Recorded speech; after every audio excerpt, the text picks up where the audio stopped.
ਭਾਰਤੀ prime minister Narendra Modi ਦੀ ਜਲਸੇ 'ਚ ਪਾਕਿਸਤਾਨ ਨੂੰ ਧਮਕੀ। ਪਾਕਿਸਤਾਨੀ ਡਿਫੈਂਸ ਮਿਨਿਸਟਰ ਖਾਜਾ ਆਸਫ ਦਾ ਜਵਾਬ, ਜਦਕਿ ਪਾਕਿਸਤਾਨੀ ਫਾਰਨ ਆਫਿਸ ਦਾ ਦੁਨੀਆ ਤੋਂ ਇਸ ਮਾਮਲੇ ਦਾ ਨੋਟਿਸ ਲੈਣ ਲਈ ਐਲਾਨ। ਪਾਕਿਸਤਾਨ ਦੇ ਵਿੱਚ ਧਮਕੀਆਂ ਮਿਲ ਰਹੀਆਂ ਨੇ ਕਿ ਸਾਡੇ ਭਰਾ ਨੂੰ ਜੇਲ੍ਹ 'ਚ ਕਤਲ ਕਰ ਦਿੱਤਾ ਜਾਏਗਾ ਔਰ ਸਾਡੀਆਂ ਗੱਡੀਆਂ ਦਾ ਐਕਸੀਡੈਂਟ ਹੋਏਗਾ। ਆਖਣਾ ਹੈ ਇਮਰਾਨ ਖਾਨ ਦੀ ਭੈਣ ਹਲੀਮਾ ਖਾਨ ਦਾ।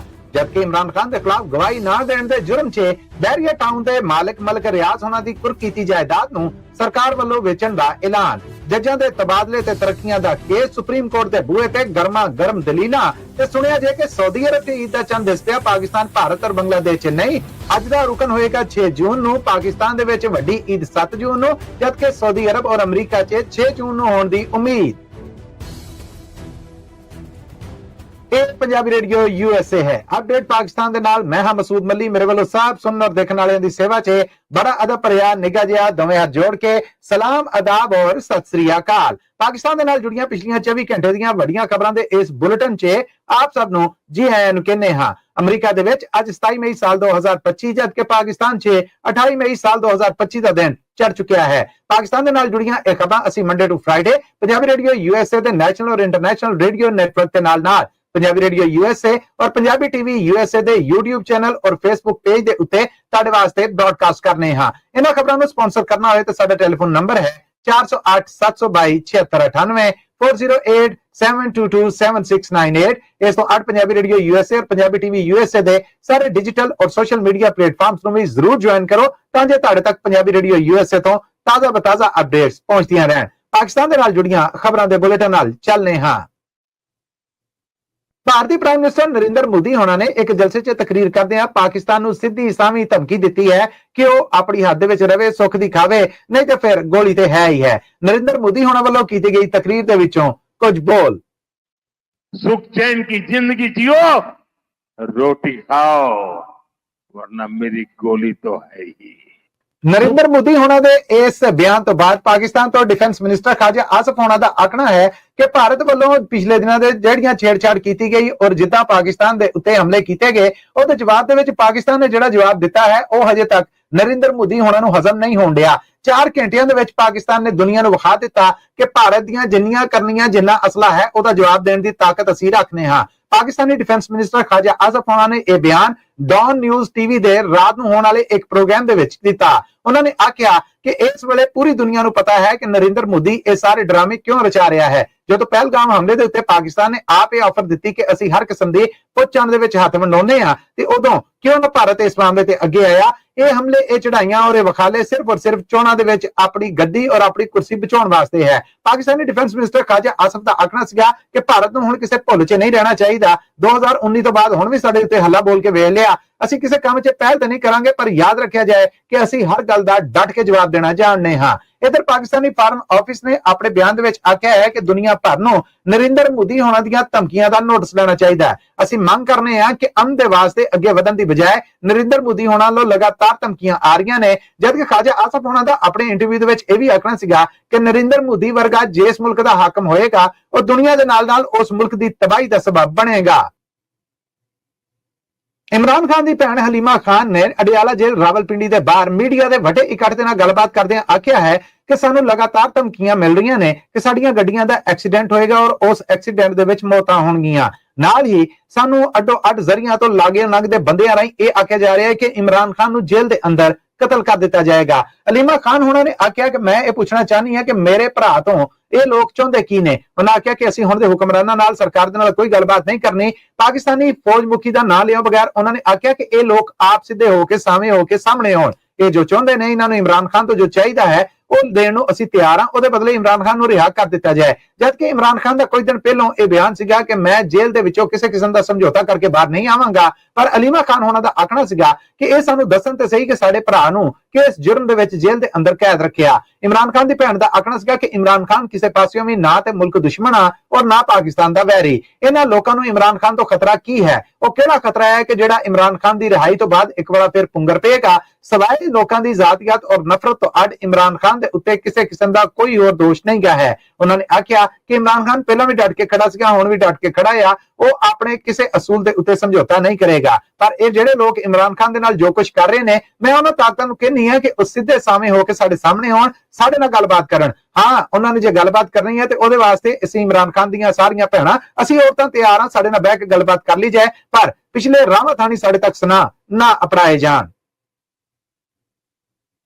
ਇਮਰਾਨ ਖਾਨ ਦੀ ਭੈਣ ਅਲੀਮਾ ਖਾਨ ਹੋਣਾ ਨੇ ਤੇ ਅਡਿਆਲਾ ਜੇਲ੍ਹ ਰਾਵਲਪਿੰਡੀ ਦੇ ਬਾਹਰ ਖੁੱਲਾ ਡੁੱਲਾ ਬਿਆਨ ਦੇ ਦਿੱਤਾ, ਪਰ ਬੈਰੀਆ ਟਾਊਨ ਦੇ ਮਲਕ ਰਿਆਜ਼ ਹੋਣਾ ਨੂੰ ਇਮਰਾਨ ਖਾਨ ਦੇ ਖਿਲਾਫ ਵਾਅਦਾ ਮਾਫ ਗਵਾਹ ਬਣਨ ਵਾਸਤੇ ਬਾਰ-ਬਾਰ ਹਕੂਮਤ ਵੱਲੋਂ ਜ਼ੋਰ ਲਾਇਆ ਗਿਆ। ਪਰ ਉਹਨਾਂ ਦੋ ਟੋਕ ਕਹਿ ਦਿੱਤਾ ਸੀਗਾ ਕਿ ਮੈਂ ਇਮਰਾਨ ਖਾਨ ਦੇ ਖਿਲਾਫ ਵਾਅਦਾ ਮਾਫ ਗਵਾਹ ਨਹੀਂ ਬਣਾਂਗਾ। ਜਿਹਦੇ ਬਾਅਦ ਮਲਕ ਰਿਆਜ਼ ਹੋਣਾ ਨੂੰ ਪਾਕਿਸਤਾਨ ਤੋਂ ਨੱਸ ਕੇ ਪਹਿਲੋਂ ਦੁਬਈ ਤੇ ਅੱਜ ਕੱਲ ਲੰਡਨ 'ਚ ਪਨਾਹ ਲੈਣੀ ਪਈ। ਪਰ ਪਿੱਛੇ ਪਾਕਿਸਤਾਨ ਦੀ ਫੈਡਰਲ ਸਰਕਾਰ ਤੇ ਮਹਿਕਮੇ ਨੈਬ ਨੇ ਯਾਨੀ ਨੈਸ਼ਨਲ ਅਕਾਊਂਟੇਬਿਲਿਟੀ ਬਿਊਰੋ ਨੇ ਮਲਕ ਰਿਆਜ਼ ਹੋਣਾ ਦੀ ਕੁਰਕੀਤੀ ਸਾਰੀ ਜਾਇਦਾਦ ਨੂੰ ਵੇਚਣ ਦਾ ਐਲਾਨ ਕਰ ਦਿੱਤਾ ਹੈ ਔਰ ਇਸ ਬਾਰੇ ਬਕਾਇਦਾ ਇਸ਼ਤਿਹਾਰ ਨੇ ਜਿਹੜੇ ਉਹ ਅਖਬਾਰਾਂ 'ਚ ਦੇ ਦਿੱਤੇ ਗਏ ਨੇ। ਇਹਨਾਂ ਇਸ਼ਤਿਹਾਰਾਂ ਮੁਜਬ ਮਲਕ ਰਿਆਜ਼ ਦੀਆਂ 12 ਜਾਇਦਾਦਾਂ ਨੇ ਜਿਹੜੀਆਂ ਉਹਨਾਂ ਨੂੰ ਵੇਚਿਆ ਜਾ ਰਿਹਾ ਹੈ। ਇਹ ਵੱਡੀਆਂ ਜਾਇਦਾਦਾਂ ਨੇ, ਇਹਨਾਂ ਦੇ ਨਾਲ ਜੁੜੇ ਬਾਕੀ ਨਿੱਕੇ ਰਕਬੇ ਨੇ ਜਿਹੜੇ ਉਹ ਵੀ ਵੇਚੇ ਜਾ ਰਹੇ ਨੇ। ਮਲਕ ਰਿਆਜ਼ ਹੋਣਾ ਦੀਆਂ ਇਹ ਜਾਇਦਾਦਾਂ 12 ਜੂਨ ਨੂੰ ਬੋਲੀ ਰਾਹੀਂ ਵੇਚੀਆਂ ਜਾਣਗੀਆਂ।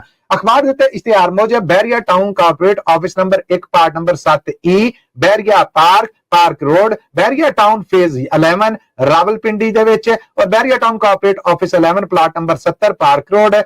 ਇਸ ਤੋਂ ਅੱਡ ਫੇਜ਼ 1 ਰਾਵਲਪਿੰਡੀ ਔਰ Bahria town garden city, Bahria garden city golf course club, Bahria town Islamabad ਔਰ ਇਹਦੇ ਨਾਲ ਅਰੀਨਾ ਸਿਨੇਮਾ ਜੋ ਕਿ ਮਲਕ ਰਿਆਜ਼ ਦੀ ਇਸ ਸੁਸਾਇਟੀ ਦੀ ਮਲਕੀਅਤ ਹੈ, ਉਹਦੇ ਸਮੇਤ plot number broad A 984 Bahria town phase 4 Rawalpindi, Bahria town international academy school building, jasmine और silver oaks road, safari villas 2 Bahria town Rawalpindi और safari club plot number 27 safari villas 1 Bahria town Rawalpindi. ये सारे नीलामी ਲਈ पेश ਕੀਤੇ ਜਾ ਰਹੇ ਨੇ। याद रहे कि मलक रियाज होना ने पिछले दिन लगभग एक प्रेस कॉन्फ्रेंस करके आख्या सीगा कि जो मर्जी जोर कर लिया जाए, जो मर्जी मेरे ते जुल्म कर लिया जाए, पर मैं इमरान खान के खिलाफ वादा माफ गवाह नहीं बनांगा। हुण अपने आप नूं होर सियासी तौर ते वरतन दी इजाजत नहीं दांगा। आपसी जेडे सियासी सिडे ने उन्हां नूं आप निबेड़िया जाए, मैनूं विच ना घसीटिया जाए। सुप्रीम कोर्ट पाकिस्तान दे विच इस्लामाबाद हाई कोर्ट ते 5 जजां ਵੱਲੋਂ एक अर्जी दायर की गई है जिहदे च आख्या गया है कि दूसरियां अदालतां तो ਪਹਿਲਾਂ ਜੂਨੀਅਰ ਜੱਜਾਂ ਨੂੰ ਟ੍ਰਾਂਸਫਰ ਕਰਕੇ ਇਸਲਾਮਾਬਾਦ ਹਾਈ ਕੋਰਟ 'ਚ ਲਿਆਇਆ ਜਾਂਦਾ ਹੈ ਔਰ ਉਸ ਤੋਂ ਬਾਅਦ ਉਹਨਾਂ ਨੂੰ ਅਦਾਲਤੀ ਪ੍ਰਧਾਨ ਬਣਾ ਦਿੱਤਾ ਜਾਂਦਾ ਹੈ। ਉਹਨਾਂ ਦਾ ਸਾਰਾ ਇਸ਼ਾਰਾ ਇਸਲਾਮਾਬਾਦ ਹਾਈ ਕੋਰਟ ਦੇ ਹਕੂਮਤ ਵੱਲੋਂ ਨਵੇਂ ਕਾਨੂੰਨ ਦੇ ਮੁਤਾਬਕ ਬਣੇ ਚੀਫ ਜਸਟਿਸ ਡੋਗਰ ਹੋਣਾ ਦੇ ਵੱਲ ਹੈ, ਜਦਕਿ ਇਸਲਾਮਾਬਾਦ ਹਾਈ ਕੋਰਟ ਦੇ ਜੱਜਾਂ ਦਾ ਆਖਣਾ ਹੈ ਕਿ ਅਸੀਂ ਸਾਰੀ ਸਰਵਿਸ ਇਸਲਾਮਾਬਾਦ ਹਾਈ ਕੋਰਟ 'ਚ ਕੀਤੀ। ਸਨੈਟੀ ਦੇ ਮੁਤਾਬਕ ਸਾਡੇ ਪੰਜਾਂ ਦੇ ਵਿੱਚੋਂ ਕਿਸੇ ਇੱਕ ਜੱਜ ਦਾ ਹੱਕ ਬਣਦਾ ਹੈ ਜਿਹਨੂੰ ਰੋਲ ਕੇ ਦੂਜੀ ਅਦਾਲਤ ਤੋਂ ਇੱਕ ਜੱਜ ਨੂੰ ਟ੍ਰਾਂਸਫਰ ਕਰਕੇ ਇੱਥੇ ਲਿਆਂਦਾ ਜਾਂਦਾ ਹੈ, ਜਦਕਿ ਉਹਦਾ ਆਪਣੀ ਉਸ ਅਦਾਲਤ ਦੇ ਵਿੱਚ ਯਾਨੀ ਲਾਹੌਰ ਹਾਈ ਕੋਰਟ ਦੇ ਵਿੱਚ 15ਵਾਂ ਨੰਬਰ ਹੈ। ਪਰ ਉਹਨੂੰ chief justice Islamabad high court ਸਿਰਫ ਇਸ ਕਰਕੇ ਲਾਇਆ ਜਾਂਦਾ ਹੈ ਕਿ ਉਹ ਹਕੂਮਤ ਦਾ ਮਨਜ਼ੂਰ ਨਜ਼ਰ ਹੈ। ਇਸ ਕੇਸ ਨੂੰ ਸੁਪਰੀਮ ਕੋਰਟ ਪਾਕਿਸਤਾਨ ਦੇ 5 ਜੱਜਾਂ ਦੇ ਬੈਂਚ ਦੇ ਰੂਬਰੂ ਪੇਸ਼ ਕੀਤਾ ਗਿਆ ਸੀਗਾ। ਕੱਲ ਦੀ ਗਰਮਾ ਗਰਮ ਬਹਿਸ ਦੇ ਵਿੱਚ ਅਟਾਰਨੀ ਜਨਰਲ ਆਫ ਪਾਕਿਸਤਾਨ ਨੇ ਹਕੂਮਤੀ ਔਰ ਸਰਕਾਰੀ ਸਾਰੇ ਬਿਆਨਬੰਦੀ ਹੈ ਜਿਹੜੀ ਉਹ ਪੂਰੀ ਕਰ ਲਈ ਹੈ। ਆਉਂਦੀ ਪੇਸ਼ੀ ਹੈ ਜਿਹੜੀ ਉਹ 29 ਮਈ ਰੱਖੀ ਗਈ ਹੈ, ਜਿਹਦੇ ਤੇ ਦਰਖਾਸਤ ਦਾਇਰ ਕਰਨ ਵਾਲੇ ਇਹ 5 ਜੱਜ ਨੇ ਜਿਹੜੇ ਇਹਨਾਂ ਦੇ ਵਕੀਲਾਂ ਵੱਲੋਂ ਦਲੀਲਾਂ ਦਿੱਤੀਆਂ ਜਾਣਗੀਆਂ। ਕੱਲ ਦੀ ਬਹਿਸ ਦੇ ਵਿੱਚ ਜਸਟਿਸ ਸ਼ਕੀਲ ਹੋਣਾ ਨੇ ਪੁੱਛਿਆ ਕਿ ਸੈਕਟਰੀ ਲਾਅ ਨੇ ਟ੍ਰਾਂਸਫਰਿੰਗ ਜੱਜਾਂ ਦੇ ਹਲਫ ਨਾ ਚੁੱਕਣ ਦੇ ਉੱਤੇ ਕਿਸੇ ਕਿਸਮ ਦੀ ਕੋਈ ਵਜ਼ਾਹਤ ਕਿਉਂ ਨਹੀਂ ਦਿੱਤੀ। ਇਹਦੇ ਤੇ ਅਟਾਰਨੀ ਜਨਰਲ ਆਫ ਪਾਕਿਸਤਾਨ ਦਾ ਆਖਣਾ ਸੀਗਾ ਕਿ ਜਦੋਂ ਕਿਸੇ ਅਦਾਲਤ ਦਾ ਜੱਜ ਲੱਗਦਾ ਆ ਤੇ ਉਹ ਉਦੋਂ ਆਪਣੇ ਮਰਤਬੇ ਦੀ ਸਹੁੰ ਚੁੱਕਦਾ ਹੈ। ਇਸ ਤੋਂ ਬਾਅਦ ਟ੍ਰਾਂਸਫਰ ਤੋਂ ਬਾਅਦ ਦੂਜੀ ਅਦਾਲਤ 'ਚ ਜਾ ਕੇ ਫਿਰ ਇਸ ਕੰਮ ਨੂੰ ਨਹੀਂ ਦੁਹਰਾਇਆ ਜਾ ਸਕਦਾ, ਜਦਕਿ ਇਸਲਾਮਾਬਾਦ ਹਾਈ ਕੋਰਟ ਦੇ ਜੱਜਾਂ ਦੀ ਮੰਗ ਹੈ ਕਿ ਜਦੋਂ ਆਪਣੇ ਮਰਤਬੇ ਦੀ ਸਹੁੰ ਚੁੱਕੀ ਹੈ ਸਨੈਟੀ ਉਦੋਂ ਤੋਂ ਕਾਊਂਟ ਹੁੰਦੀ ਹੈ ਜਦੋਂ ਕਿਸੇ ਦੂਸਰੀ ਅਦਾਲਤ 'ਚ ਕੋਈ ਜੱਜ ਟ੍ਰਾਂਸਫਰ ਹੋ ਕੇ ਨਵੀਂ ਅਦਾਲਤ 'ਚ ਹੁੰਦਾ ਆ ਤੇ ਉਹ ਉੱਥੇ ਜ਼ਿੰਮੇਵਾਰੀਆਂ ਨਿਭਾਉਣ ਤੋਂ ਪਹਿਲਾਂ ਆਪਣੇ ਮਰਤਬੇ ਦੀ ਸਹੁੰ ਚੁੱਕੇ। ਇਸ ਰੋਲੇ ਰੱਪੇ ਨੂੰ ਹੁਣ ਇਸਲਾਮਾਬਾਦ ਹਾਈ ਕੋਰਟ ਦੇ ਇਹਨਾਂ 5 ਜੱਜਾਂ ਵੱਲੋਂ ਸੁਪਰੀਮ ਕੋਰਟ ਆਫ ਪਾਕਿਸਤਾਨ ਦੇ ਰੂਬਰੂ ਦਾਇਰ ਕੀਤਾ ਗਿਆ ਹੈ। ਉਮੀਦ ਹੈ ਕਿ ਆਉਂਦੀ ਸੁਣਵਾਈ ਦੇ ਉੱਤੇ ਯਾਨੀ 29 ਮਈ ਨੂੰ ਅਦਾਲਤ ਇਸ ਸਾਰੇ ਕੇਸ ਦੀ ਸੁਣਵਾਈ ਪੂਰੀ ਕਰ ਲਏਗੀ ਔਰ ਇਹਦਾ ਮੁੱਢਲਾ ਫੈਸਲਾ ਜਿਹੜਾ ਉਹ ਕੁਝ ਚਿਰ ਬਾਅਦ ਦਿੱਤਾ ਜਾ ਸਕੇਗਾ। सऊदी अरब ਦੇ ਵਿੱਚ ਮੁਸਲਮਾਨਾਂ ਦੇ ਹਜ ਦੇ ਮਹੀਨੇ ਯਾਨੀ ਸਭ ਤੋਂ ਵੱਡੀ ਇਬਾਦਤ ਦਾ ਚੰਦ ਦਿਸ ਪਿਆ ਹੈ। ਇਹ ਉਹੀ ਮਹੀਨਾ ਹੈ ਜਿਹਦੀ 10ਵੀਂ ਤਾਰੀਖ ਨੂੰ ਬਕਾਇਦਾ ਵੱਡੀ ਈਦ ਦਾ ਤਿਉਹਾਰ ਮਨਾਇਆ ਜਾਂਦਾ ਹੈ। ਸਊਦੀ ਅਰਬ ਦੇ ਵਿੱਚ ਤੇ ਇਹ ਚੰਦ ਦਿਸਣ ਤੋਂ ਬਾਅਦ ਹੁਣ ਦੁਨੀਆ ਭਰ ਦੇ ਵਿੱਚ ਮੁਸਲਮਾਨ ਆਪਣਾ ਸਭ ਤੋਂ ਵੱਡਾ ਇਬਾਦਤ ਦਾ ਰੁਕਨ ਜਾਂ ਆਪਣੀ ਬੰਦਗੀ ਦਾ ਰੁਕਨ ਹਜ 4 ਜੂਨ ਨੂੰ ਮਨਾਉਣਗੇ, ਜਦਕਿ ਸਊਦੀ ਅਰਬ ਸਮੇਤ ਸਾਰੇ ਗੋਲਫ ਮੁਲਕਾਂ ਦੇ ਵਿੱਚ 6 ਜੂਨ ਨੂੰ ਵੱਡੀ ਈਦ ਦਾ ਤਿਉਹਾਰ ਮਨਾਇਆ ਜਾਏਗਾ। ਉਮੀਦ ਕੀਤੀ ਜਾ ਰਹੀ ਹੈ ਕਿ ਅਮਰੀਕਾ ਦੇ ਵਿੱਚ ਵੀ ਵੱਡੀ ਈਦ ਦਾ ਤਿਉਹਾਰ 6 ਜੂਨ ਨੂੰ ਮਨਾਇਆ ਜਾਏਗਾ, ਸਵਾਏ ਉਹਨਾਂ ਮੁਸਲਮਾਨ ਫਿਰਕਿਆਂ ਦੇ ਜਿਹੜੇ ਚੰਨ ਵੇਖ ਕੇ ਫੈਸਲਾ ਕਰਨਗੇ। ਜਦਕਿ ਪਾਕਿਸਤਾਨ, ਭਾਰਤ ਔਰ ਬੰਗਲਾਦੇਸ਼ ਦੇ ਵਿੱਚ ਵੱਡੀ ਈਦ ਦਾ ਚੰਨ ਨਹੀਂ ਦਿਸਿਆ, ਜਿਹਦੇ ਤੋਂ ਬਾਅਦ ਹੁਣ ਪਾਕਿਸਤਾਨ, ਭਾਰਤ ਔਰ ਬੰਗਲਾਦੇਸ਼ ਦੇ ਵਿੱਚ ਵੱਡੀ ਈਦ ਦਾ ਤਿਉਹਾਰ ਮੁਸਲਮਾਨ ਭਾਈਚਾਰਾ 7 ਜੂਨ ਨੂੰ ਮਨਾਏਗਾ।